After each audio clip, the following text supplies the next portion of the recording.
Today I'm going to show you how to implement a compute shader into your own rendering pipeline.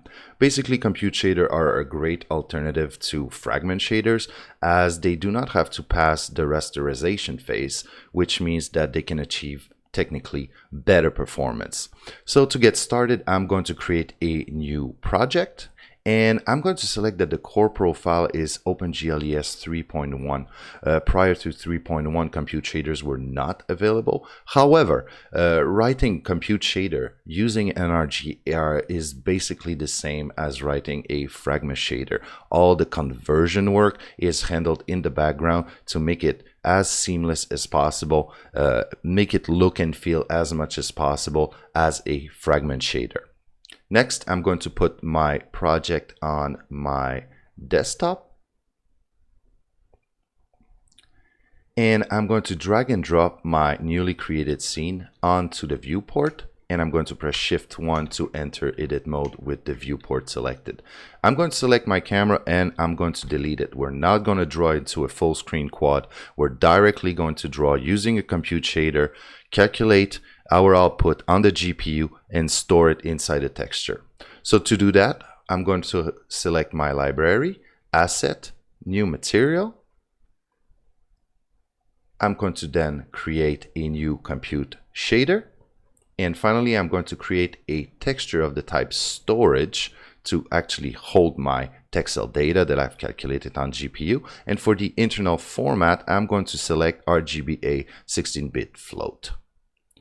Next, I'm going to go on properties and material. I'm going to drag and drop my new material for editing.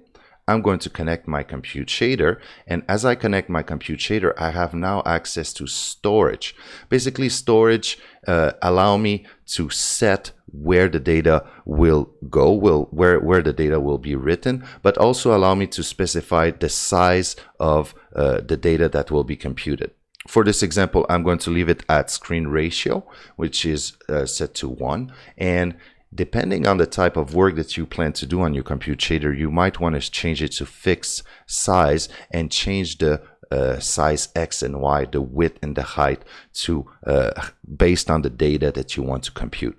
To tweak the performance of your compute shader, you can change the value of the work group X and Y.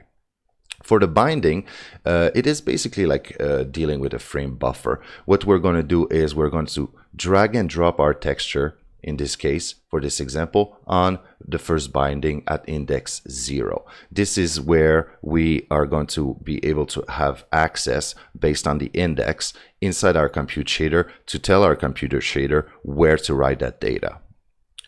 I'm going to head over to Scene Properties, and under Render Layer, for my first render layer pass, my first render pass, I'm going to select my material and I'm going to drop it under material. As you can see, no camera is used here, no rasterization, no full screen quad. We're simply going to use that compute shader to write our data.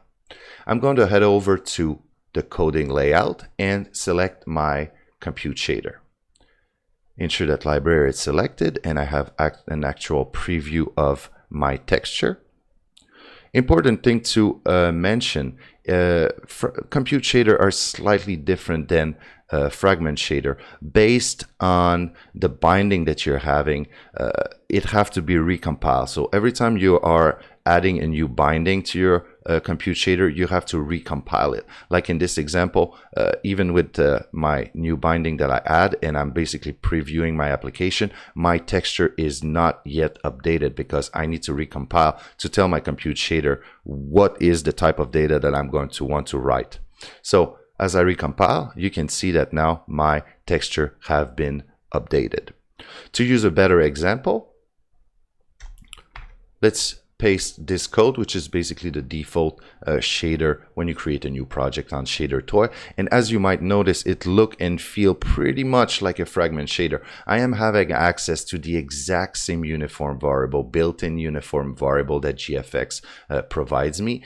And at the slight difference than the texture coordinate, the UV, basically to access all those pixel, all those Texel data, is basically calculated using the GLFrag coord. Basically, when we were using a full screen quad fragment shader, with the fragment shader. Basically, we were calculating those data, those texture coordinate inside our vertex shader. But now there's no vertex shader because there is no rasterization phase. All the work of the conversion of the GL-frag coord basically keyword is handled in the background by NRG, as I mentioned, to make it look and feel as much as a fragment shader as possible.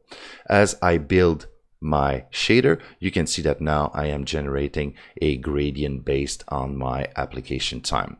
And if I increase that application time, you will see that my texture is updated accordingly. So this is basically how you are implementing you're dealing with implementing compute shader inside your own rendering pipeline. They can be used to replace existing fragment shader that are using basically full screen quad and a frame buffer object. It is a lot smaller also in memory and a lot faster to process than typical full screen quad using a fragment shader.